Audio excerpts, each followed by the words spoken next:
প্রথমত এখানে একটু ক্লিয়ার করি, বিড়ালটি আহ, এটা আমার মেয়ের বিড়াল। প্রথমত তো আহ, ও এখন অবশ্য সবারই হয়ে গেছে, আমরা সবাই ওকে আদর করি।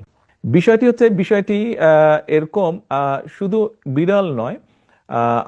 আমি এবং আমার ভাই যখন ছোট ছিলাম, আমাদের একটি ছোট কুকুরও ছিল। ইভেন তখন আমাদের বাসায় আম্মা, উনি হাঁস মুরগি পালতেন, ছাগলও ছিল আমাদের বাসায়, উনি ছাগলও কয়েকটি পালতেন। তো স্বাভাবিকভাবেই আপনি যেই দৃষ্টিকোণ থেকেই বলেন, পোষা কুকুর বিড়ালই বলেন। ও বাই দ্য ওয়ে, কবুতরও ছিল আমাদের বাসায়। শুধু কবুতর না, আমাদের বাসায় আপনার ছোট ছোট একটি বিরাট বড় একটি খাঁচা ছিল, সেই খাঁচার মধ্যে কিন্তু পাখি ছিল বিভিন্ন রকমের। এবং আবার আরেকটি খাঁচা ছিল যেটার মধ্যে একটা ময়না ছিল। তো ময়নাটা আমরা বরিশাল থেকে এনেছিলাম। ও আবার বরিশালী ভাষায় কথাও বলতো, টুকটুক করে মাঝে মাঝে কিছু কিছু কথাও বলতো। তো কাজেই এই বিষয়টি হঠাৎ করেই না।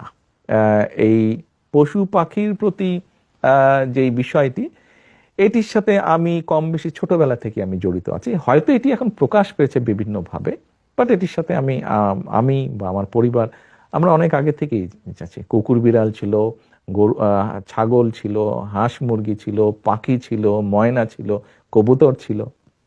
ধর্মীয় দৃষ্টিকোণ থেকে যদি আমরা চিন্তা করি, মানুষ আমরা, আমাদেরকে আল্লাহ সৃষ্টির সেরা জীব হিসেবে তৈরি করেছেন। আমাদের দায়িত্ব কিন্তু আল্লাহর সৃষ্টি যা কিছু আছে প্রকৃতির, তার প্রতি কিন্তু যত্ন নেওয়া আমাদের দায়িত্ব। এটি একটি বিষয়। আর আমরা যদি মানবিক দৃষ্টিকোণ অথবা আমরা যদি নেচার থেকেও বিষয়টি দেখি,